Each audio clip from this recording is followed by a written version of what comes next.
In this video, I will be showing you the unique abilities that each minion has and what makes them so unique. First, let's look at the Ogre. The Ogre has Strength and Ground Pound. If we flip it over, we see that Strength gives the Ogre 1 extra damage, and Ground Pound allows him to do an attack simultaneously around him for 1 space. How does that work? Let's find out. Let us say that he has 5 actions at the beginning of his turn. He can move up 1, and then he can use his Ground Pound attack for another action, which immediately does a damage around him for 1 space. So it'll do damage here, it'll do damage here, and it'll do damage here, here, here, here, here, and here, all the way around him. So who's getting affected by that? Let's see. Oh, it kills the Scalar, and it breaks this wall. That was only 2 actions. It took 1 action to move up, another action to do Ground Pound. Now, you say, why is that so good? Everyone only has 1 health. Well, if you have another opponent, a blockader, which you'll see later, he has armor. Armor requires 2 damage to kill him. It takes 1 to hit him and then another to break through. So the Ogre is the only piece that can just totally break through the blockader in 1 hit, since he already has 2 damage. Something important to note about the Ogre is his Ground Pound effect will hurt allies. So let's say in this circumstance, the Ogre moves up and uses Ground Pound to kill the blockader. He will also kill the scout. It will hurt allies as well. So in this case, the Ogre should just decide to use his basic attack of 2 damage against the blockader only on 1 spot. Not using Ground Pound, but just picking 1 spot to kill. So let's take him for example. The only piece he can use by default is to kill the blockader to keep his scout safe. If he wanted to kill the Ogre and the blockader, he'd have to use Ground Pound, but that would also kill his own friendly scout. So in this case, it'd be good for him to use his basic attack. Our next piece is the Bomber. The Bomber is pretty cool, because if we see his abilities here, he has Minefield. Now what Minefield does is it allows him to place a hidden bomb in a 1 space radius around him. So any of these spaces, he can place a bomb around him. So let's see how that works. What we'll do is we'll go to our markers and we'll look for the bomb card. What we're going to do is we're going to place this in any spot we want the bomb to be. So let's say we want to put it right there. Alright, we know where the bomb is, but our opponent does not because it's hidden. And we're also going to take these other ones that are blank and we're going to put them all around in other spots where we could have put the bomb, in all available open spots around the bomber. So we're going to put them there, there, there, and there. Alright, only we know where the bomb is, and our opponent is going to be a little intimidated because there's a bomb around. What does a bomb do? If a bomb is landed on or attacked, it blows up, and in 1 space radius, it deals 3 damage. So, if this guy decides, oh, I'm just going to jump on it, there'll be 3 damage simultaneously happen. There'll be damaged here, here, here, here, here, here, here, and here, including the spot that it's at. So all around it, it'll blow up for 3 damage.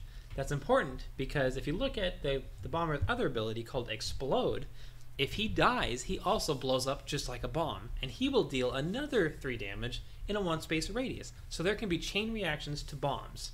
Now the bomber can lay up to 3 bombs. So if you wanted to have a chain reaction, you could actually disperse a ton of damage, up to 12, in 1 little area.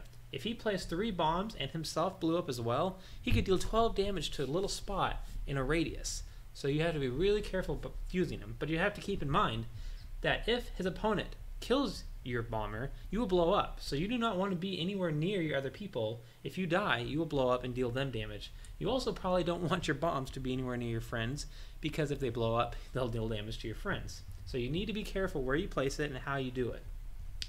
Now, let's say our opponent doesn't know where the bomb is. So he comes in and goes, I'm going to land right here. So you say, okay, go ahead and land there. There's nothing there. You show him that there's nothing there, you put the card there, he lands there. He has a choice to land there or attack a space. Now if there's nothing there, he just wastes an action. He says, okay, I'm going to attack here. Nope, there's nothing there. I'm sorry, buddy. That was his action. Now, if he decides to attack here, there's a bomb there, right? So he blows up and dies. The bomb goes away as well. It blows up. And I think everything around it gets destroyed. So this wall gets destroyed. These markers go away. Now he also blows up. Same thing happens around. Everywhere, everything destroys in a 1 space radius. So that's a good thing to know about the bomber. He's really awesome. It can be used for be a really strong piece, but he can also be a big liability if you don't play him just right. Now we're going to talk about the scout. The Scout has two abilities, Vision and Strafe. Vision allows the Scout to reveal enemy hidden markers in a one-space radius. What that means is, if your opponent has hidden markers for, say, a bomb or a stealthed unit, you can move your Scout up, and without even having to engage the other markers as the other pieces have to, you can reveal these markers automatically, because it's a passive. If you look on the back, the Vision is a passive, so it automatically happens for free. So everywhere he moves and there's an enemy marker, it gets revealed in a one-space radius. So these two will be revealed because that's in the one-space radius of your Scout. So you'll say, okay, what is this one? Oh, that's a bomb and that's nothing. Got it. So now you know this is the bomb. Once something's revealed in a marker situation and there are no other bombs, these will immediately all go away because you know where the bomb is. So in just one move, the Scout discovered where the bomb is, so he knows where not to go and where to be safe. Now also what the Scout has is called Strafe. This allows him to move diagonally. It says, allows this unit to move and attack diagonally. That is what Strafe does. So the Scout can not only reveal things, but he can also move diagonally. So he can move up, he can move diagonally, he can move down, left and right. So he has the most versatile movements of all the minions. Next piece that we're going to explain is the Sniper. The Sniper has stealth and range. What stealth does is it allows him to move in a hidden spot. Just like we placed a bomb in a hidden spot, we can actually place the Sniper in a hidden spot where our opponent doesn't know he is. In order to use stealth, we need to take the stealth marker and place it where we want the Sniper to move. Only we will know where this actually is, and our opponent will have to guess. So let's take the stealth marker and let's put it up here. That's where we're going to move. Now remove your sniped card and put it in the stealth unit designated on the map. Now take blank markers and put them where you could have been. So you could have still remained there, you could have moved over here, or you could have moved over here. Those are all the places you could potentially be, but your opponent does not know where you are. Now the ways you were revealed are if you move from your position, let's say you want to move again. If you want to move up, you will reveal where you are. You will show your opponent and you will move. You do not remain stealth all the time. And you will be revealed if you attack. So if you attack from your position, you will say, I am here, and then you'll attack and blow them up. And this would be a really good situation because he'd blow up that bomber and he would deal damage to all his friends. So that would be pretty sweet. Other ways you can be revealed is if he moves up and attacks this position. He'll say, I'm going to attack this marker. And you say, okay, that was me. You would have to reveal the card upon engagement. So if he tries to move on top of it, or if he tries to attack it, or if you move, or if you attack from your position is how you can be revealed. Another way is if his opponent has a Scout. If your opponent has a Scout and they move in, they will also reveal your markers, just as if you would to them. The Sniper also has range. Range allows him to shoot in 2 spaces away from him. So he can shoot here, but he can also shoot up here. Now, that's important because every other piece is limited just around them, adjacent. But the Sniper has a lot more advantage on the field because he has range. Now that means he can move up and attack this spot from where he's sitting and blow them all up and still be safe. He can also shoot over pieces. If he wanted to, he can move up, up again, and attack this blockader. He could also move left and attack this bomber, or if there was a wall in between them, he could still attack the Ogre. Here he can attack on top of the wall, or he can attack the Ogre, which gives him a huge advantage on the field. The next piece we're going to look at is the Scalar. The Scalar has Leapfrog and Scale. What Leapfrog does, it allows him to jump over another piece. So let's say this opponent was right there. The Leapfrog will allow him to jump right over the piece like checkers. It's basically a checkers move. So let's say this was his turn, he had 5 actions. He could go 1, 2, 3, and then attack. So by using Leapfrog, he saved himself some movement speed. So if there was 2 like this and that was open, he could move pretty quick. He could go, let's move him over there, 1, 2, 3. Just for 3 actions, he moved all the way across the board. So just like checkers, you can utilize the empty spaces to move around pretty quickly. Another cool ability that the Scalar has is called Scale. Scale allows the Scalar to jump on top of walls. This gives him an advantage, I flipped around, this gives him an advantage over pieces below. A piece below cannot attack a piece on a wall unless they have range, but he can attack below as if it was normal. So in other words, if he's sitting on top of this wall, he can attack the Scout, but the Scout can't attack him until he breaks the wall. So let's do that for example. Let's say it's his turn. He goes, so let's say he's here. He goes 1, 2, and then he attacks the scout. The scout dies. Now say they want to attack him.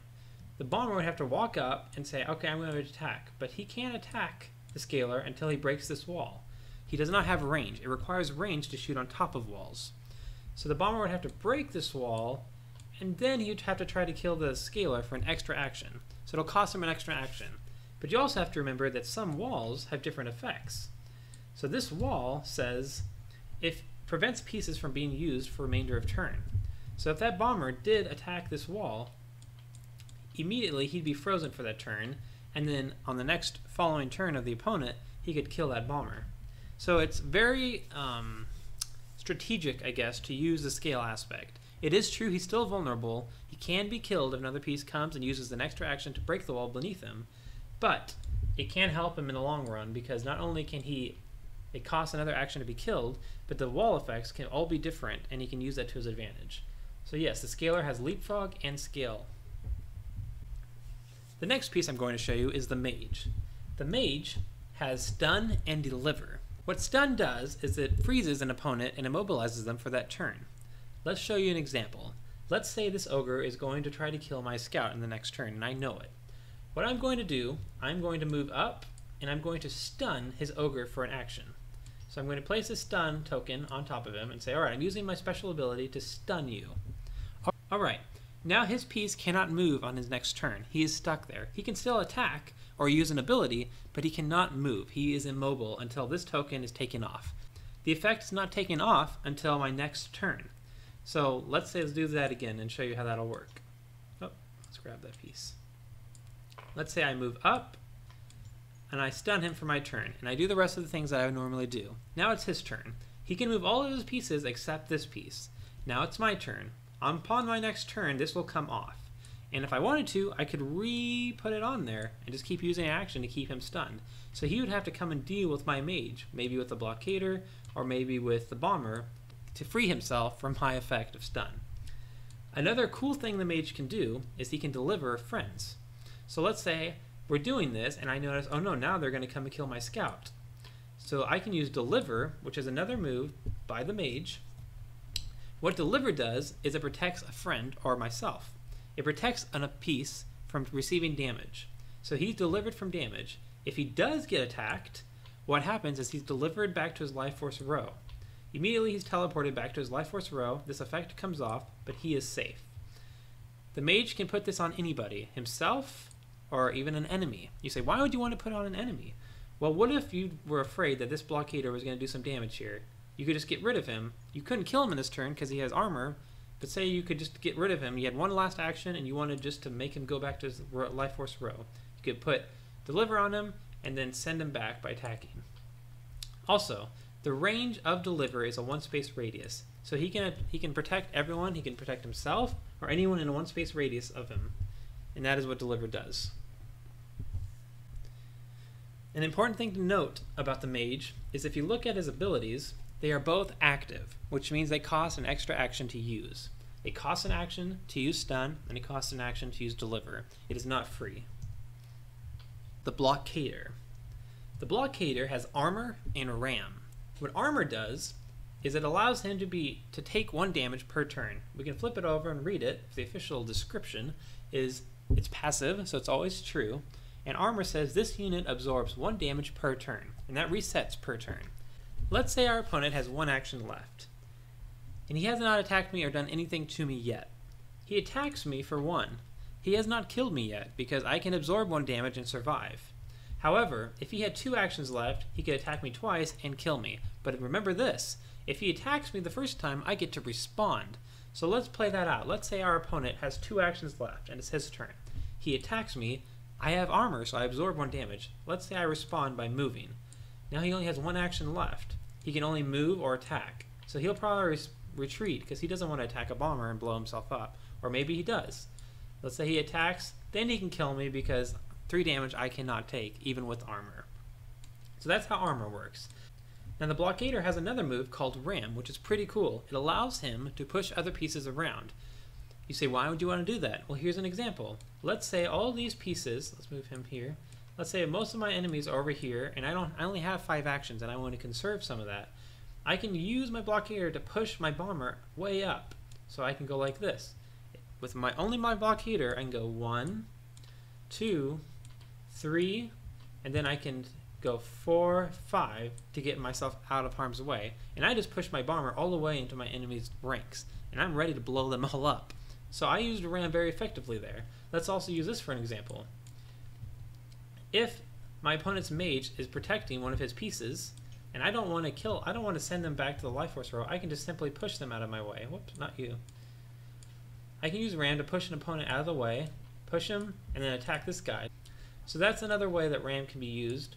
Another way that RAM works is if you push a piece and it cannot move. Let's say I'm trying to push him that way. So I'm ramming and I'm pushing him this way, but I can't push him that way because, as you saw, the card just collided with the wall. He will receive an extra damage for that. So if a piece cannot go and they're being pushed into another spot but it's occupied, they receive a damage. So just by me ramming, I would kill this piece. So the blockader has 2 abilities, Armor and Ram. Armor allows him to absorb 1 damage per turn, and Ram allows him to push other playable pieces around.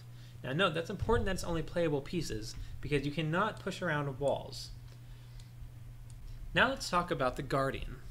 The Guardian begins the game chained up to his life force. So he starts on the chained side of his card, and he's chained up to his life force, which means he's leashed to it like a dog to a doghouse. So he can only go around the life force for 1 space around it. So he cannot go outside of here. The chain is restricting him of 1 space around the life force. So he can move here, here, here, here, here, here, but he cannot go anywhere outside the life force range. Now, when he's unchained, let's move the dice. When he's unchained, he can now roam freely. Unchaining only allows him to move out freely. His attributes stay the same other than that. Whatever his health was through this game, it stays the same. It doesn't upgrade back to 10. It stays whatever it was. For instance, let's say you play a game and he goes down to, let's say, 5 health. If you finally get him unchained, he will still be at 5 health. But now he's unchained and can move freely. So it is very strong. He's a very strong piece because if you look at his attributes, he has 3 damage. He's the only piece that has that. So for 3 damage, he can deal a lot of damage to a keeper or a minion or even a life force. And now for the greatest piece of them all, the Keeper, the main protagonist of this whole game. The Keeper starts out with 1 speed, 1 range, 1 damage, and 5 health points. Now this can be changed later with your Keeper ability cards. You'll get 7 to begin the game with, and you can use them to either modify your Keeper or other pieces, but the majority of them are used for your Keeper. Now the Keeper is very important because he's directly connected to the life force. If the Keeper dies 3 times, the life force will die all the way down to 0, because whenever the Keeper dies, you take 5 from your life force away. So if he dies, let's say my opponent finally gets me down to 1 and then he hits me last time, I immediately teleport to my life force row. My opponent immediately gets any money that I was holding. Let's say I had 1. I would give him 1 of my money. He would also get 5 from the reserves, and he would take 5 from my life force row. So now my life force would be down to 10, which is a huge deal. Whenever you kill keepers, it's a big deal in this game. And like I said, it takes 5 away, so if you can kill another keeper 3 times, potentially that's end of the game. And those are the playable pieces of Keeper's Dissension.